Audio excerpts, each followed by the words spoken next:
모세를 찾아오신 하나님이라는 제목으로 우리가 말씀을 생각해 보겠습니다.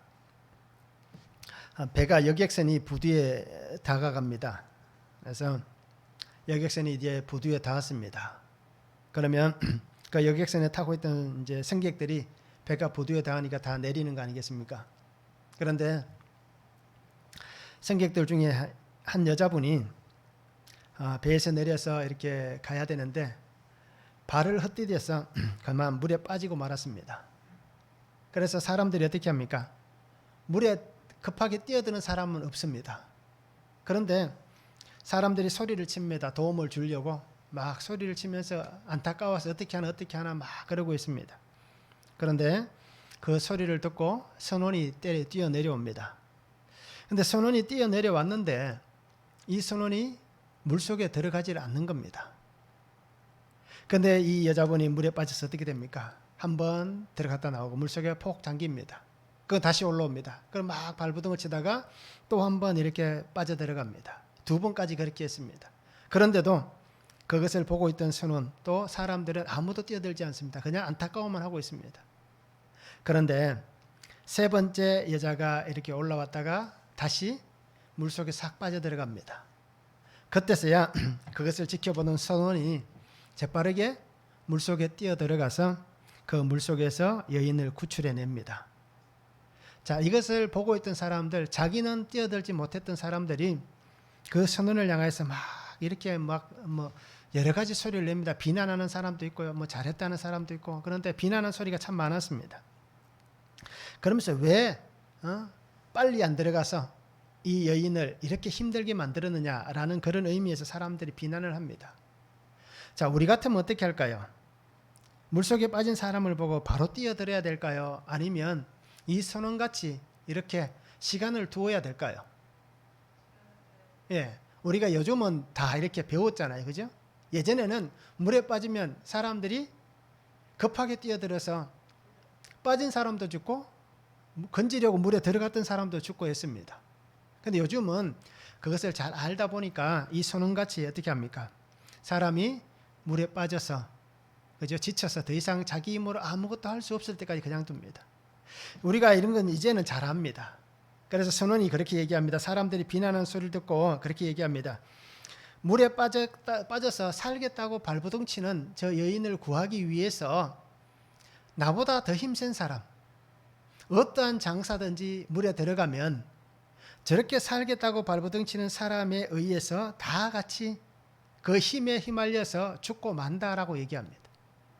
그제서야 사람들이 왜 이 사람이 그때서야 물에 들어갔는지 그 이유를 알게 되는 겁니다. 이렇듯 우리는 바로 해야 될 때가 있고 기다려야 될 때가 있습니다. 그렇잖아요. 급하다고 해서 급하게 하면 우리 어르신들이 그렇게 가끔씩 얘기하잖아요. 급하게 먹으면 체한다는 얘기가 있잖아요. 그와 똑같습니다. 우리에게 맡겨진 그 삶을 살아가면서 우리가 정말 급하게 해야 될 때가 있는가 하면 그러나 대부분은 시간을 두고 그죠? 여유롭게 그리고 충분하게 그것을 지켜보면서 그 일들을 해야 됩니다. 그런데 한 가지를 분명히 보시기 바랍니다. 여인같이 살겠다고 우리는 어떻습니까? 발버둥 치고 있지는 않습니까? 하나님의 도움을 구하고 하나님이 함께 하시는 하나님의 도와주시는 그 은혜를 기다려야 되는데 내가 하겠다고 그죠? 내가 살겠다고 내가 한번 해보겠다고 우리는 그렇게 발버둥을 치고 있지는 않는지 우리 자신을 한번 보면 좋을 것 같습니다. 그래서 모든 것은 때가 있고 정한 시간이 있다라고 말씀을 하잖아요. 그러기에 오늘 내가 내 힘으로 무언가를 하고 있는지 아니면 하나님이 주신 은혜 안에서 하나님과 함께 그 일을 하고 있는지 우리가 한번 내 신앙과 내 삶을 돌아보면 참 좋겠습니다. 지금까지 어떻게 해왔는지 우리는 잘 알 거예요. 내가 교회 안에서 신앙생활했던 삶의 모습이라든지 또 가정이나 내게 속해져 있는 직장이나 여러 가지 사업장이나 환경에서 내가 어떻게 했는지 잘 알 거예요. 그러면 내가 어떻게 했는지에 따라서 결과가 분명히 나타났을 겁니다. 그것을 우리가 잘 알기에 이제는 내가 어떻게 살아가야 하는 것이 더 올바른 삶인가를 한번 생각해 보시면서 정말 우리가 하나님의 도움을 구하고 사는 인생이 될 것인가? 아니면 여전히 그냥 내가 한번 해보겠다고, 그죠? 내가 살아서 여전히 발버둥 치고 있지는 않는 그런 삶인가? 우리가 한번 생각해 보고 살았으면 참 좋겠습니다. 말씀을 한번 보시기 바랍니다. 여호와의 사자가 호렙산에서 모세에게 나타납니다. 그 광경을 보고 모세가 가까이 갑니다. 그런데 그 가까이 다가오는 모세를 향해서 하나님의 사자가 뭐라고 얘기합니까? 내가 선 곳은 거룩한 땅이다 라고 말씀합니다. 그래서 내 발에서 신을 벗으라 라고 말씀하고 있습니다.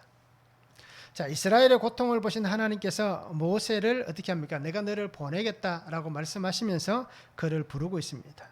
그러면서 내가 너와 함께 할 것이다 라고 하나님은 그렇게 말씀해 주십니다.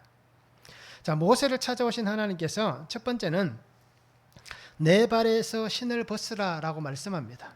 1절에서 6절입니다. 모세가 그의 장인 미디안 제사장 이드로의 양떼를 치더니 그 떼를 광야 서쪽으로 인도하여 하나님의 산 호렙에 이르매 여호와의 사자가 뜰기나무 가운데로부터 나오는 불꽃 안에서 그에게 나타나시니라. 그가 보니 뜰기나무에 불이 붙었으나 그 뜰기나무가 사라지지 아니하는지라. 이에 모세가 이르되 내가 돌이켜 가서 이 큰 광경을 보리라. 뜰기나무가 어찌하여 타지 아니하는고 하니 그때에 여호와께서 그가 보려고 돌이켜 오는 것을 보신지라. 하나님이 뜰기나무 가운데에서 그를 불러 이르시되 모세야 모세야 하시매 그가 이르되 내가 여기 있나이다. 하나님이 이르시되 이리로 가까이 오지 말라. 내가 선 곳은 거룩한 땅이니 내 발에서 신을 벗으라. 또 이르시되 나는 내 조상의 하나님이니 아브라함의 하나님 이삭의 하나님 야곱의 하나님이라. 모세가 하나님 배우기를 두려워하여 얼굴을 가리매 말씀합니다.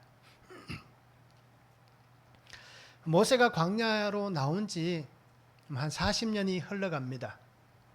그래서 오랜 시간 동안 이제 광야의 삶을 살았습니다. 그러면 모세에게 이제 남아있는 삶의 모습은 어떨까요? 애굽에서의 그 화려했던, 궁중에서의 화려했던 삶의 모습은 아마 이제 다 빠지고 없을 겁니다.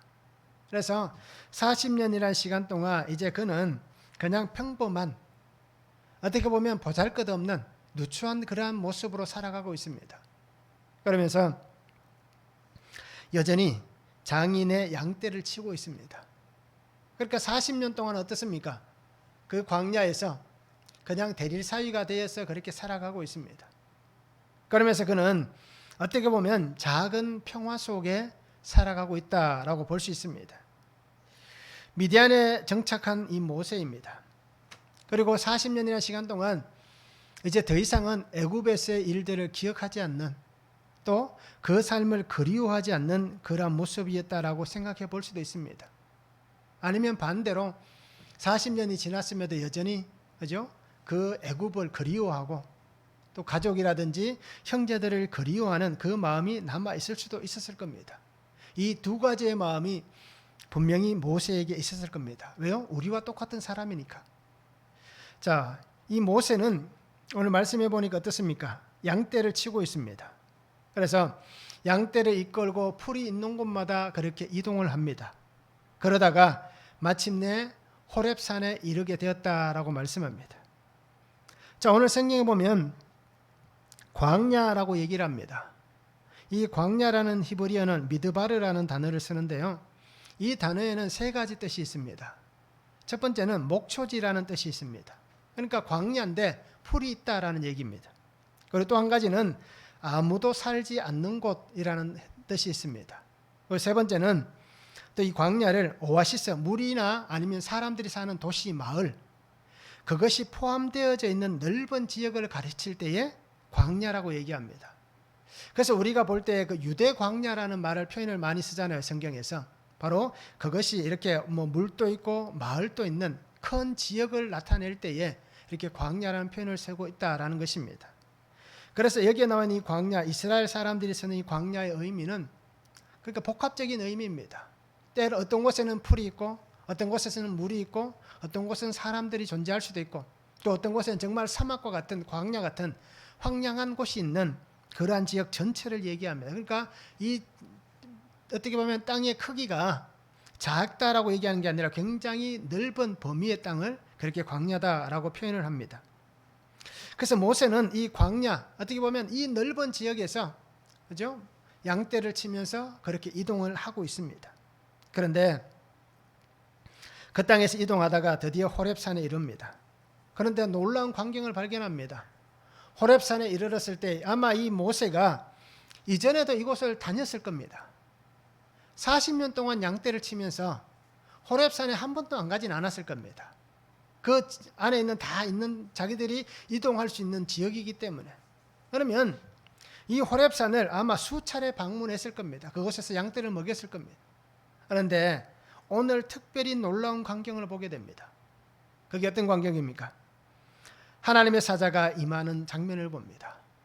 그리고 떨기나무 가운데서 불이 붙었는데 그 불이 커지지도 않고 사라지지도 않는, 그러니까 불의 모습이 일정하게 유지가 되어 있는 그 광경을 모세가 보게 됩니다. 그래서 이 놀라운 광경을 보면서 정말 신기해합니다. 그래서 이게 무슨 일인가 싶어서 모세가 뭐라고 얘기합니까? 내가 조금 더 가까이 가서 이것을 봐야겠다 라고 생각해서 이 불 가까이로 나아갑니다. 분명히 불은 붙어 있습니다. 그런데 우리가 떨기나무란 것을 혹시 보신 분이 있는지 모르겠습니다. 아카시아 나무 종류라고 얘기합니다. 그래서 어떻게 보면 이렇게 불이 한번 확 붙으면 사그러져 버리는 그러한 덤불과 같은 모양입니다. 그래서 그것을 이제까지 보았던 모세이기 때문에 한번 불이 붙으면 당연히 꺼지는 게 당연한데, 그죠? 그 불이 사라지지 않고 있기 때문에 가까이 가면서 보고 있습니다. 그러면서 그 광경을 보면서 이게 무슨 일인가 라고 생각한 것입니다. 자, 그런데 그 광경을 보기 위해서 다가오는 모세를 향해서 하나님께서 말씀합니다. 모세야 모세야 하고 하나님께서 부르십니다. 아마 이 음성을 40년 만에 들어보았을 겁니다. 아니면 80년 동안 들어보지 못했던 음성일 수도 있습니다. 그가 애굽의 왕자로 있을 때 하나님의 음성을 들었다라고 우리가 생각하지 않을 수도 있고요. 그죠? 들었을 수도 있겠지만 듣지 못했다는 것이 아마 바를 겁니다. 그리고 광야로 도망온 다음에 40년을 살면서 아마 그가 오랜 시간 동안 고민도 하고 생각도 하고 사색도 하고 여러 가지도 했겠지만 아마 그가 하나님의 이 부르신 음성을 들었는가라는 것은 우리가 의문을 가져볼 수도 있습니다. 그런데 그 긴 시간 동안에 하나님께서 이 모세를 부르시고 있습니다. 자, 그러면서 하나님께서 모세를 부르시면서 뭐라고 얘기합니까? 가까이 오는 모세에게 가까이 오지 말라고 얘기합니다. 그러면서 내가 선 곳은 거룩한 땅이다라고 얘기합니다. 이제까지 다닐 때 그런 경험이 없었잖아요. 평소에 늘 살아왔던 삶의 그 범주 안에서 이런 일이 없었습니다. 그러면서 하나님께서 뭐라고 얘기합니까? 내 발에서 신을 벗으라라고 얘기합니다.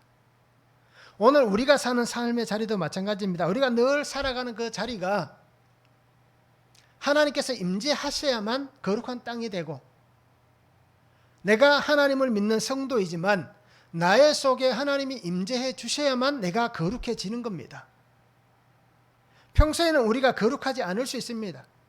내가 살아가는 삶의 자리가 하나님이 함께 하시지 않는 삶의 자리일 수도 있습니다. 그러나 하나님이 찾아와 주시는 그 순간에는 모든 것이 달라지는 겁니다. 자, 모세가 바로 그것을 경험합니다. 하나님께서 말씀합니다. 거룩한 땅이니 가까이 오지 말라. 그리고 신을 벗으라라고 얘기를 하고 있습니다. 하나님은 지금까지 그 환경 속에서 모세가 다니도록 해주셨습니다. 그런데 오늘 하나님께서 그 자리에서 그를 만나주시는 그 순간, 그 자리가 하나님 앞에서 구별되는 겁니다. 늘 똑같은 자리였는데 하나님이 임재하시니까 그곳이 구별되는 자리가 됩니다. 바로 그 자리가 하나님께서 분리하시는 자리가 되는 겁니다. 이전의 삶의 자리가 아니라 이제는 새로워진, 하나님을 통해서 예전과 똑같은 자리가 아닌 새롭게 분리되어진, 그곳에서 떨어져 나와 있는 그러한 하나님의 자리가 되게 하시는 겁니다. 그러니까 하나님께서 거룩하다라고 말씀을 하시는 겁니다. 모세를 향해서 하나님은 구별하시는 겁니다. 너의 평생의 삶 속에 내가 너를 구별한다라고 말씀하는 것과 똑같습니다. 내가 지금까지 살아온 그 모든 삶의 환경에서 이제는 내가 너를 구별하여서 그 삶에서 분리시켜서 내가 너를 거룩한 삶으로 바꾸어 가겠다. 거룩한 삶으로 내가 너를 사용하겠다. 라고 그렇게 하나님이 말씀해 주시고 있는 것입니다. 그러면서 너는 신을 벗으라고 얘기합니다. 신을 벗는다는 것은 하나님을 향하여서 그가 하나님을 향한 경외하는 마음, 그렇죠? 하나님을 향해서 경외하는 마음, 두렵고 떨림으로 그 앞에 나와 예배하고 경배하는 그 마음으로 하나님 앞에 나오라라고 얘기하고 있습니다. 그래서 모세는 어떻게 합니까? 하나님 임재 가운데에 정말 그가 구별되어지는 모습이 됐잖아요.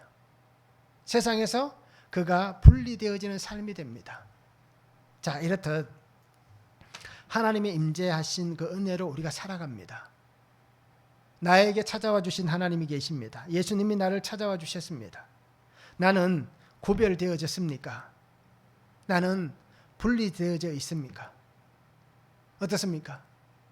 예수님이 나와 함께 하시고 나에게 임재하셨고 그 십자가가 나의 십자가입니다라고 고백을 하고 주의 그 구속의 은혜를 경험하고 받은 내가 그 보혈의 피가 나를 위한 피입니다 라고 주님 앞에 고백하고 나와서 정말 나는 구별되어져 있습니까? 나는 내 삶에서 분리되어져 나와 있습니까? 어떻습니까? 아마 우리는 구별되지 못했을 거예요. 여전히 그 환경에서 분리되어져 있지 않을 겁니다. 여전히 똑같은 삶을 살고 있고 여전히 똑같은 행동을 하고 있고 여전히 똑같은 그런 생각을 하고 있고 여전히 나는 어떻게 무언가를 하나님 앞에 기대하며 바라는 것들이 여전히 기복적인 그런 모습으로 내가 여전히 있을 겁니다. 그럼 오늘 말씀에서 하나님께서 찾아와 주시고는 오늘 우리에게도 똑같이 얘기합니다. 내 발에서 신을 벗으라. 하나님께서 임재하시는 자리에서 구별되어지고 분리되는 그 삶이 되라. 하나님을 경외하는 삶이 되라고 말씀해 주시고 있습니다. 80년이라는 시간이 흘렀습니다. 애굽에서의 40년, 광야에서 40년입니다. 그 긴 시간 동안 살아오면서 하나님께서 그에게 직접 찾아와 주셔서 하나님께서 말씀하시는, 그죠? 하나님의 이 은혜를 그가 지금 깨닫고 보고 있는 겁니다. 이 놀라운 광경입니다. 그러기에 그에게 말씀하셨던 이 신을 벗으라.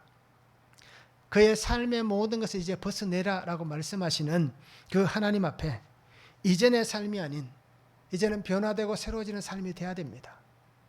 그런데 오늘 우리가 모세를 통해서 보면 그런데 주님이 찾아와 주셔서 말씀하여 주심에도 불구하고 모세는 여전히 어떻습니까? 계속해서 하나님 앞에서 자신을 벗어내지 못하고 분리되지 못하고 구별되지 못하는 그 행동들을 하고 있습니다. 자, 오늘 우리가 한번 적용해 보시길 바랍니다. 하나님 안에서 나의 삶은 분리가 되고 잘 구별되어 있습니까? 어떻습니까? 잘 분리되어 있습니까? 잘 구별되어 있습니까? 내가 벗어버려야 될 죄악된 삶의 행실과 습관은 무엇이 있습니까? 정말 내가 하나님 앞에서 구별되고 분리되기 위해서, 세상에서 분리되기 위해서 내가 벗어버려야 될 내 죄악된 삶의 행실, 그 죄의 습관은 무엇이 있는지 우리가 적용해 보면 참 좋겠습니다. 두 번째는 하나님께서는 사명을 통해서 그를 보내십니다. 7절에서 10절입니다. 여호와께서 이르시되 내가 애굽에 있는 내 백성의 고통을 분명히 보고 그들이 그들의 감독자로 말미암아 부르짖음을 듣고 그 근심을 알고 내가 내려가서 그들을 애굽인의 손에서 건져내고 그들을 그 땅에서 인도하여 아름답고 광대한 땅 젖과 꿀이 흐르는 땅 곧 가나안 족속, 헷 족속, 아모리 족속, 브리스 족속, 히위 족속, 여부스 족속의 지방에 데려가려 하노라. 이제 가라. 이스라엘 자손의 부르짖음이 내게 달하고 애굽 사람이 그들을 괴롭히는 학대도 내가 보았으니 이제 내가 너를 바로에게 보내어 너에게 내 백성 이스라엘 자손을 애굽에서 인도하여 내게 하리라 라고 말씀합니다. 하나님은 모세를 찾아와 주신 분명한 이유가 있습니다. 우리가 오늘 아침에 보았던 모세를 건져주신 분명한 이유도 있잖아요. 그렇듯 80년이 지난 지금 하나님께서 모세를 찾아와 주신 분명한 이유가 있습니다. 그것은 하나님의 대리자로 애굽에 보내고 또 그 백성을 하나님께서 원하시는 곳, 약속의 땅으로 데려가기 위해서 이 모세를 하나님께서 찾아와 주신 겁니다. 그러기에 하나님은 분명하십니다. 하나님의 때는 정한 시간은 정확한 겁니다. 하나님 말씀하잖아요. 내가 백성의 소리를 들었다. 그들의 고통을 보았다. 그들의 근심을 알고 있다라고 얘기합니다.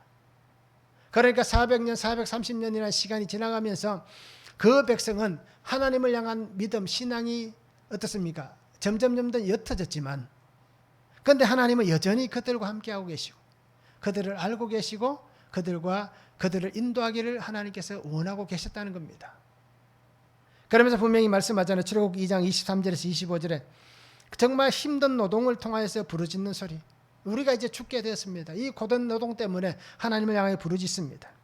그리고 정말 하나님께서 그들의 그 아픔, 그것을 보시면서 기억하셨고 돌보셨고 하나님 또 기억하셨더라 라고 분명히 말씀해 주시고 있는 것입니다. 그래서 하나님께서는 그들을 애굽으로 보내실 때도 가라고 말씀하셨잖아요. 야곱에게 내려가라. 그죠? 아브라함에게도 말씀하시고 다 말씀하신 거예요. 그러면서 이제 또 때가 되니까 어떻습니까? 하나님께서 그 소리를 듣고 이제 내가 건져내겠다라고 말씀하시면서 이 모세를 보내려고 하나님께서 하시는 겁니다. 그래서 모든 것은 하나님의 계획대로 그렇게 하고 있는 겁니다. 하나님께서 세워두신 그 계획 안에서 정말 하나도 어긋나지 않고 정확하게 맞아 들어가고 있는 겁니다. 그러기에 오늘 우리가 고백할 수밖에 없는 이유가 하나님은 신실하신 분입니다. 100% 옳으신 분입니다. 라고 우리가 고백할 수밖에 없는 것입니다.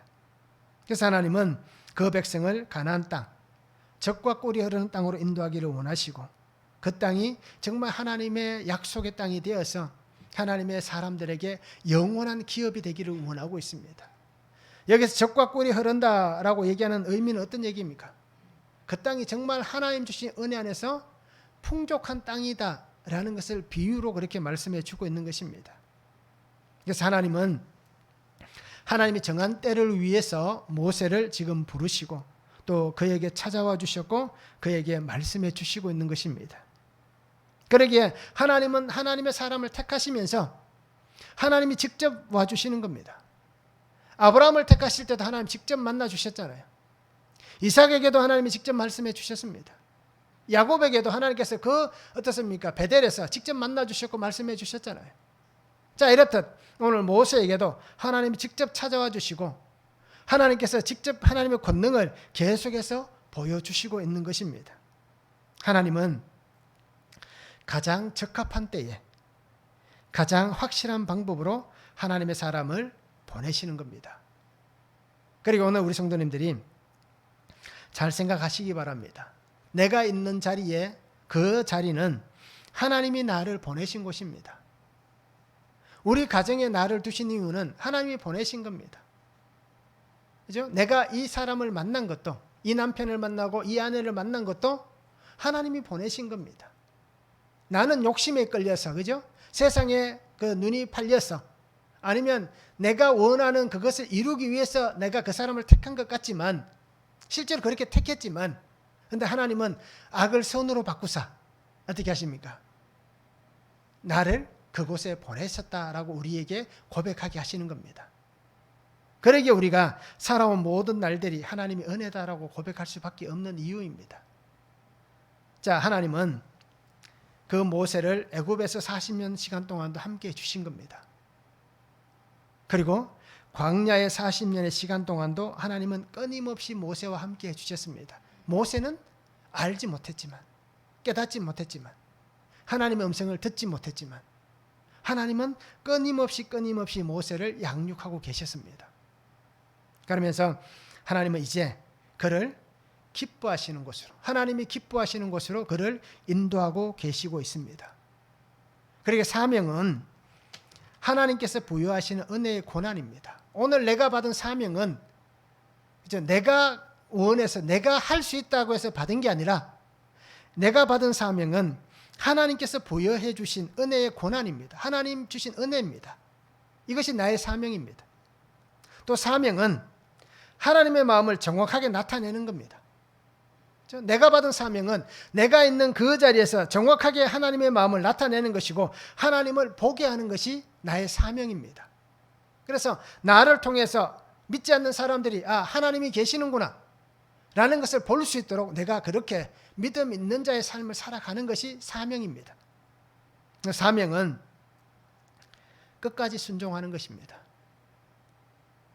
내가 생각할 때에 불합리한 것 같고 내가 생각할 때 이것은 아닌 것 같다 라고 여겨지더라도 내 생각은 그렇지만 하나님 생각은 다르기 때문에 내가 받은 사명은 끝까지 그냥 하나님의 말씀에 순종하여 가는 것입니다.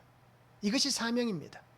뭔가를 이루는 게 사명이 아니라 뭔가를 큰 일을 행하는 게 사명이 아니라 하나님이 내게 주시는 그 삶의 자리, 내게 허락하신 그 환경, 그 속에 정말 내가 하나님을 믿는 그 마음을 가지고 하나님의 마음을 나타내면서 그냥 그곳에서 내가 살아가는 것, 이것이 바로 내게 주신 사명을 내가 이루어 가는 겁니다.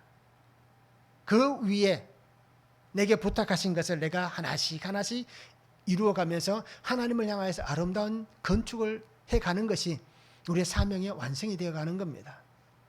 그리고 오늘 우리는 모세를 물에서 건지신 하나님의 이 은혜 안에서 그를 구속하시며 그를 사용하시듯이 오늘 하나님이 나를 보내시고 오늘 나를 세워가시는 그 자리에서 우리가 믿음으로 잘 순종하며 갈 수 있는 삶이 되면 좋겠습니다.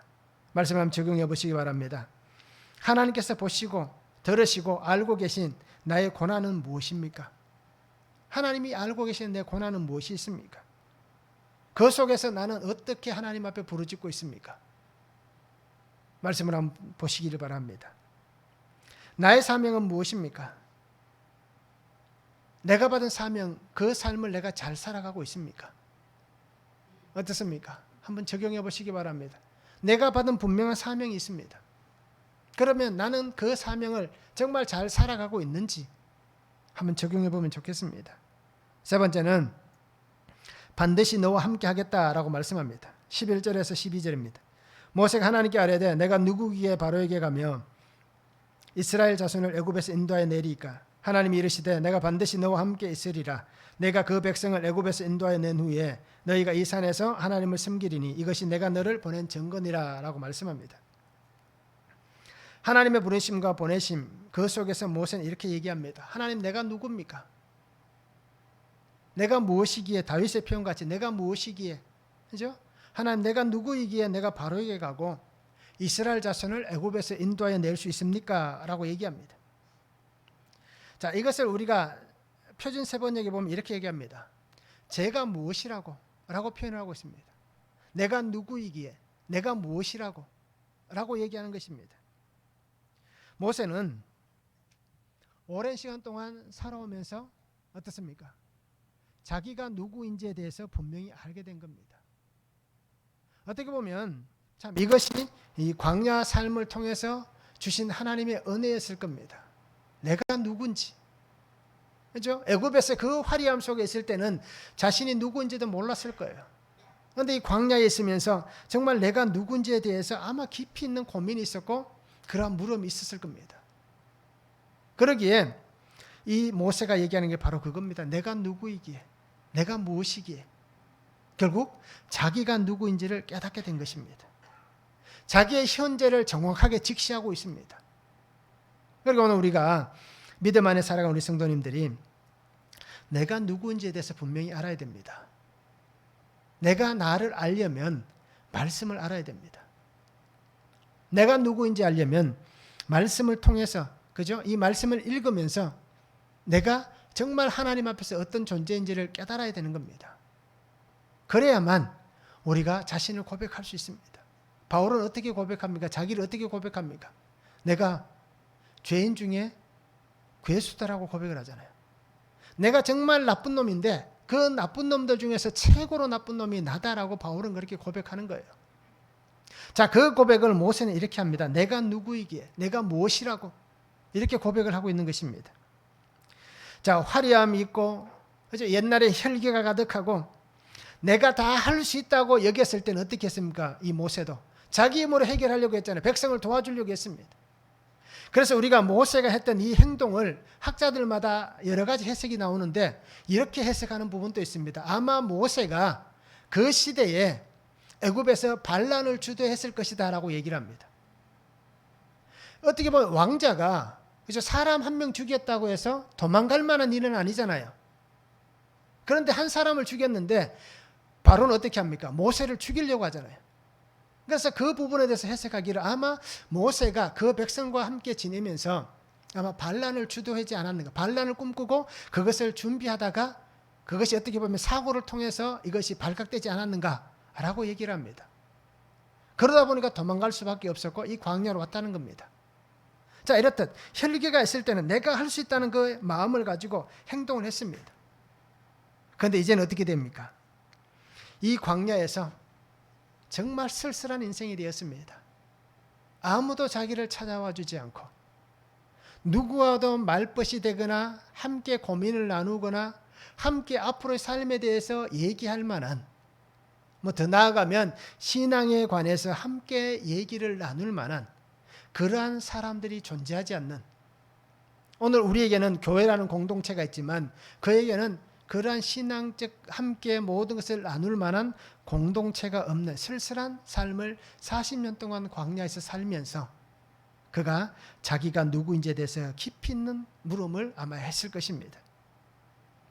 그래서 이 모세는 철저히 자기를 알았을 겁니다. 그러니까 앞으로 전개되어지는 모든 말씀에서 모세가 하는 행동을 보면 잘 압니다. 나는 할 수 없습니다. 하나님, 나는 갈 수 없습니다. 안 됩니다. 라고 계속해서 거부하는 이유가 분명히 이 속에 있을 겁니다. 그러니까 오늘 우리는 정말 하나님 앞에서 우리의 삶의 위치를 바르게 찾으시기 바랍니다. 그래서 내가 정말 겸손하게, 그죠? 더 낮아질 수 없을 만큼 더 낮아지고 정말 끝까지 낮아져서 겸손함의 자리에서 살아가는 이 모세와 같은 삶이 되면 좋겠습니다. 그래서 하나님께서 그에게 말씀하실 때 어떻습니까? 아마 그는 그 40년 전에 있었던 일로 인해서 아마 굉장한 두려움을 느꼈을 겁니다. 우리가 트라우마라는 얘기를 하잖아요. 예전에 겪어봤던 그 일 때문에 두려워서 하지 못하는 일, 그것을 우리는 트라우마라고 얘기합니다. 즉 이러한 일들 때문에 요즘은 공황장애도 생기고 그러잖아요. 자, 그렇듯 하나님께서 내가 너와 함께하며 보내겠다라고 말씀하실 때에 아마 이 모세는 굉장한 두려움에 사로잡혔을 겁니다. 그죠? 살기 위해서 도망왔잖아요. 그때 일을 떠올렸을 겁니다. 시간이 흘러도 자신이 경험했던 그 아픔, 그 고난, 그것 때문에 어떻습니까? 극복되지 않는 그것이 여전히 모세 속에 남아있을 수도 있었다는 겁니다. 그렇기 때문에 모세는 하나님의 사명을 받음에도 여전히 내가 하겠습니다. 주의 일을 위해서 내가 다시 한번 해보겠습니다. 헌신하겠습니다. 하고 말하는 사람이 되지 못하고 있는 겁니다. 그리고 우리가 하나님께서 내게 주신 자리에서도 우리의 트라우마가 있다면 그것을 말씀으로 극복할 수밖에 없습니다. 말씀이 아니면 세상의 것으로는 그것이 극복되지 않습니다. 그리고 오늘 우리 성도님들이 모세에게 말씀하시는 하나님을 우리가 만나시기 바랍니다. 그 두려움에 사로잡혀 있는 모세에게 내가 반드시 너와 함께 하겠다라고 말씀합니다. 여호수아 1장 9절도 우리가 잘 알잖아요. 내가 내게 명령한 것이 아니냐. 강하고 담대하라. 두려워하지 말며 놀라지 말라. 내가 어디로 가든지 내 하나님 여호와가 너와 함께 하느니라. 그렇죠? 하나님이 어디로 가든지 함께 하겠다라고 하시는 이 약속의 말씀을 우리가 붙잡으시기 바랍니다. 그래서 나도 이 은혜 안에서 하나님과 함께 이 하나님의 은혜를 신뢰하며 또 그 말씀을 신뢰하며 그렇게 믿음으로 순종하며 가는 삶이 되면 참 좋겠습니다. 그래서 나의 삶의 자리에서 하나님이 분명히 말씀합니다. 내가 너와 함께 하겠다 라고 분명히 말씀해 주시고 있습니다. 그러게 우리도 이 은혜를 붙잡고 나를 찾아와 주신 하나님 안에서 그렇게 믿음으로 살아가는 삶이 되면 참 좋겠습니다. 하나님께서 분명히 함께 해 주실 것입니다. 한번 적용해 보시기 바랍니다. 하나님의 부르심에 갈등하며 주저하고 두려움으로 머뭇거리고 있는 이유가 무엇이 있습니까? 왜 내가 두려워하고 머뭇거리고 주저하고 있습니까? 그 이유가 분명히 있을 거예요.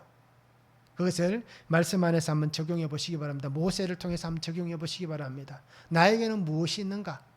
내가 여전히 극복해내지 못하는 것, 내 속에 자리 잡고 있는 트라우마가 뭐가 있는가? 이것을 우리가 다 끄집어내시는 그런 시간이 되면 좋겠습니다. 반드시 함께 하시겠다는 약속의 말씀을 신뢰하고 있습니까? 어떻습니까? 내가 너와 함께 하겠다, 반드시 너와 함께 하겠다 라고 하시는 이 약속의 말씀 나는 정말 신뢰하는가? 그죠? 입으로만 그냥 하나님이 그렇게 말씀하시니까 내 속에는 믿어지지 않고 신뢰하지 않으면서 그냥 겉으로만 예 신뢰합니다 말로만 하고 있지는 않는가? 우리가 한번 적용해 보면 참 좋겠습니다. 하나님은 이렇듯 모세를 찾아와 주셨듯이 오늘 나를 찾아와 주십니다. 그리고 나를 만나 주십니다. 그리고 나에게 하나님은 하나님의 사명을 맡겨 주십니다. 주님께서 나에게 끝까지 정인되라고 말씀하셨잖아요. 땅 끝까지 이르는 내 정인되라고 주님이 말씀해 주셨습니다.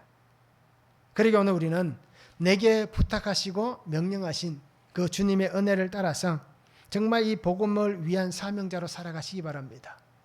그리고 이 사명을 감당하기 위해서 내가 있는 그 자리에서 인내하시기 바랍니다. 끝까지 견뎌내시기 바랍니다. 내가 참고 견딤을 통하여서 한 사람이 구원을 받을 수가 있습니다. 잘 하다가, 잘 참다가 한번 욱하면 그 구원은 깨어져 버립니다. 그 은혜는 깨어져 버립니다. 그러기에 참고 견디고 인내하고 있다면 끝까지 하시기 바랍니다. 그 사람이 구원받는 하나님의 자녀가 될 때까지 그렇게 하시기 바랍니다. 그러면 그 사람도 나를 보고 똑같이 할 겁니다. 그러기에 우리는 그 은혜 안에서 하나님의 이 놀라운 은혜가 멈추지 않고 나의 삶에 여전히 역사하고 있다는 것을 기대하시고 또 하나님께서 나를 통하여서 이 놀라운 광경을 보여주실 겁니다. 그러기에 내 생애에 정말 하나님께서 역사하시는 큰 광경을 보고 그 은혜 안에서 하나님 앞에 영광을 올려드리는 그런 복된 삶이 되면 좋겠습니다.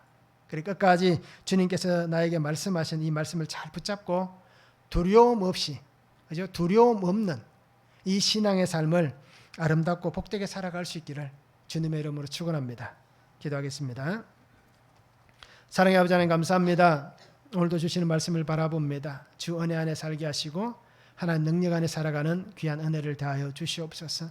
오늘 모세를 찾아와 주셔서 그에게 말씀하시고 그에게 말씀하시며 하나님의 뜻을 세워가시는 아버지 하나님의 그 은혜를 바라봅니다. 오늘 모세를 찾으신 하나님께서 여전히 나를 찾아와 주셨고 나를 만나 주시고 내게 말씀하시고 하나님의 귀한 사명을 주십니다. 그러게 아버지 하나님 땅끝까지 이르러 내 정인들하고 말씀하신 주의 그 약속의 말씀을 붙잡고 하나님께서 나를 보내시는 그 자리에서 내게 주신 사명을 끝까지 잘 인내하고 순종하며 살아가는 인생 되도록 주님 역사해 주시고 은혜를 다하여 주시옵소서. 그래서 아버지 하나님 하나님이 보내신 나의 삶의 환경에서 수고하게 하심을 통하여서 하나님께서 아름다운 열매 맺게 하시는 그 은혜, 그 큰 광경을 보게 하시고 그 큰 광경에서 하나님을 찬양하며 영광을 올려드리는 복된 성도의 삶이 되도록 아버지 하나님 축복하여 주시옵소서. 감사를 드리며 예수 그리스도 이름으로 기도하옵나이다. 아멘.